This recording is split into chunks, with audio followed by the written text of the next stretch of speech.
أول رد فعل وتعليق من محمد أبو تريكة بعد فوز الأهلي على العين الإماراتي بثلاثية، ويسخر من العين الإماراتي بسبب النادي الأهلي. شاهد ماذا قال في البداية. ما ننساش نعطر فمنا بذكر الله والصلاة والسلام على سيدنا محمد.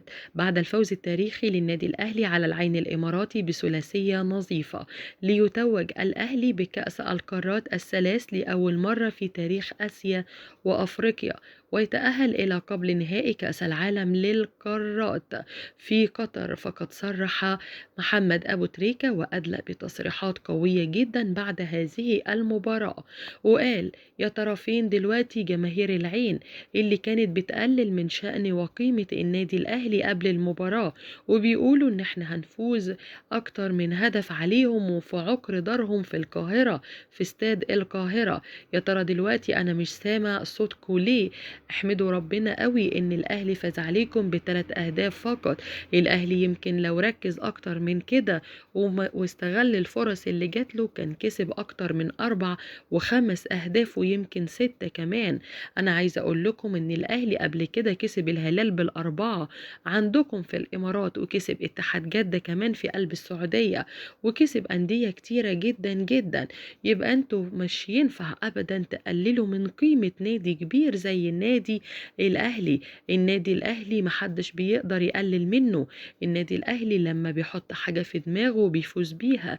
الأهلي أخد بطولتين في خلال أسبوع واحد فقط. أنا فعلا فخور إن أنا في يوم من الأيام ارتديت تيشيرت النادي الأهلي. فاز النهاردة لأول مرة بكأس القارات التلاتة لأول مرة في تاريخ نادي إنه ياخدها.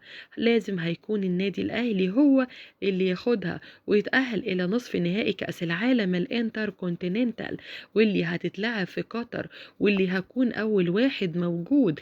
وبحفز اللعيبة إن شاء الله الأهلي يسعى، وإن شاء الله يقابل ريال مدريد. ده هيبقى ده ماتش ولا في الأحلام بالنسبة لي. أنا بقول للكل يا ريت تتعلموا من الأهلي. الأهلي يمكن ما عندوش أحسن لعيبة ولا عنده قائمة محترفين كبيرة، ولكن بيقدر يفوز باسمه وباجتهاده على أي حد. وأي حد هيقلل من النادي الأهلي هيشوطه قدامه. أنا بقول للاعيبة النادي الأهلي كنتوا قد المسؤولية. وكمان ببارك لإمام عاشور اللي قدر يغلب كل المخاوف بتاعته، وكمان يغلب كل الانتقادات بتاعته، واللي دلوقتي الكل فخور بيه. بصراحة عمل هدف أنا في حياتي كده يمكن ما شفتش في الدوري المصري أو في الأندية المصرية حد جاب جون زي بتاعك يا إمام. أنا ببارك لك جدا، وعايزك تفضل على نفس المستوى ده انت وكل لعيبة النادي الأهلي. مش هنسى الجماهير. والله انتوا تشرفوا الدنيا كلها، وانتوا السبب الرئيسي في فوز الأهلي النهاردة.